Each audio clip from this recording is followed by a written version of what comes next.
عبداللہ بن مسعود فرماتے ہیں حضور نے بنی اسرائیل کے مولویوں کی گل انٹیک لا کے کی تھی، جب اپنی امت کے علماء کی باری آئی فجلس رسول اللہ، حضور اٹھ کر بیٹھ گئے، فرمایا لا والذی نفسی بیدہ، فرماؤ میری امت کے علماء حالات جیسے بھی ہو، ہوتے بے نظیر ہوئے، نواز ہوئے، مشرف ہوئے، ضیاء ہوئے، ایوب ہوئے، یحییٰ ہوئے، ہوتے جناب اورنگزیب عالمگیر ہوئے، ہوتے شاہ جہان ہوئے، کوئی بھی ہوئے، تمہاری ڈیوٹی کیا ہے؟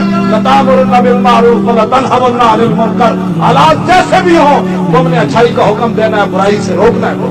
یہ میرے آقا ہماری ڈیوٹی لاگ ہے، ہوں اسی تھندار کو پوچھ رہے ہیں کہ کیا بیان کرنا ہے۔ اگلی گل میرے آقا نے کی فرمائی، فرمایا تہاڈے دور وچ اے میری امت دے علماء، تہاڈے دور وچ کوئی ظالم ظلم تے اتر آوے، ولا تاخذن علی ید الظالم، تے ظالم نو ویکھ کے گردن جھکانی نہیں بلکہ اس ظالم دا ہاتھ پکڑ لینا۔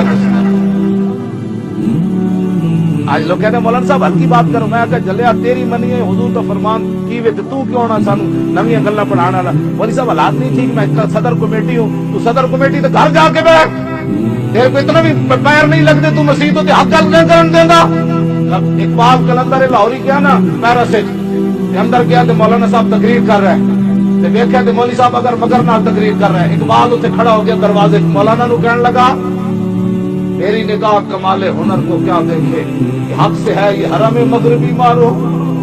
اقبال کہنا مولانا میں کالی نہ ویکھن تے آیا نہیں سی، میں ٹیلا ویکھن تے آیا نہیں سی، میں فانوس ویکھن تے آیا نہیں سی، میں پکھے ویکھن تے آیا نہیں سی، میں ایئر کنڈیشنر ویکھن تے آیا نہیں سی، میں تے مسیح تے حق سنن آیا سی، تے مولانا تسی ادھر مدر کر رہے ہو ویزے واسطے۔ میری نگاہ کمال ہنر کو کیا دیکھے کہ حق سے ہے یہ حرم مغربی مارو۔ اگلی گل اقبال کی تھی، تسی میرے تے فتویٰ نہیں لانا۔ اقبال کہنا یہ حرم نہیں ہے، اقبال کہنا یہ حرم نہیں ہے، فرنگی کرشمہ بازوں نے تن حرم میں چھپا دی روح بت خانہ۔ ایدہ تو میں ترجمہ ہی قد نہیں کیتا۔ اقبال اس کو اقبال کہتے ہیں، چین و عرب والا اقبال نہیں ہے، اقبال یہ ہے جو میں بیان کر رہا ہوں۔ اقبال کہتا جس مسیح حق بات میں ہوئے، اقبال کہتا ہوں کوئی مسیح کمیٹیاں دیا ڈنگا بکریاں کمی جان، مولانا صاحب بھی کمن بعد میں پولیس آ جائے گی تو کیا آ جائے گی، جلیا آگ لگی اس درخت کو اور جلنے لگے سب بات ساری۔ میں تے یکم اکتوبر نو مینار پاکستان کی دنیا دے سامنے گل کی سی، مولوی خادم گھروں نکلے سی 35 روپے لے کے، آپ نے مینوں دتا۔ میں سچی کہا میں ادھر ساری لکھاں دنیا دے سامنے اعلان جدو میں اسلام نے اتنی عزت دیتی، جب اسلام دے اوکھا ویلا آوے تو مولوی خادم بہ جاوے، نہیں کیوں اسلام ہو کھڑیا مسیح تے سپیکر ہو کھڑے لا کے لے جاؤ۔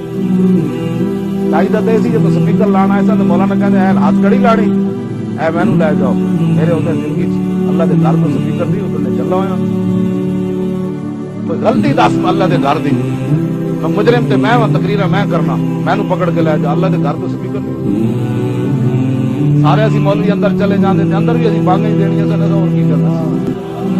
سپرینٹینڈنٹ خود نپ کے انہیں کہنا سی نکلو مولوی ہو دیہڑی راتی بانگا ہے، اللہ اکبر اللہ سی جب دینا سی نا سپرینٹینڈنٹ سب نس جانے سن۔ انہوں نے کیا محمد جی میں وہ صحابہ حضرت عقبہ بن نافع نے افریقہ کے جنگل چ رات پی گئی نا صحابہ نو، انہوں نے کہا جناب اتنے ہاتھی نے تے شیر نے تے فلانے چیتے اس فوج نو تو راتی انہیں لڑ جانا ہے۔ عقبہ بن نافع ٹیلے تے چڑھ گئے، فرمایا جان دے اسی کون آ، اسی محمد عربی دے غلام ہاں، آج رات کے لیے یہ جنگل خالی کر دیا جائے ہمارے لیے۔ صحابہ کہنے شیر بھی سر جھکا کے جا رہے تھے، چیتا بھی سر جھکا کے جا رہے، سب بھی کھڈا جو نکل کے جا رہے سن۔ انہوں نے کہا جناب جنہاں دا تسی نہ لیا اسی بھی جان دے ہو۔ بے شک بے شک بے شک بے شک۔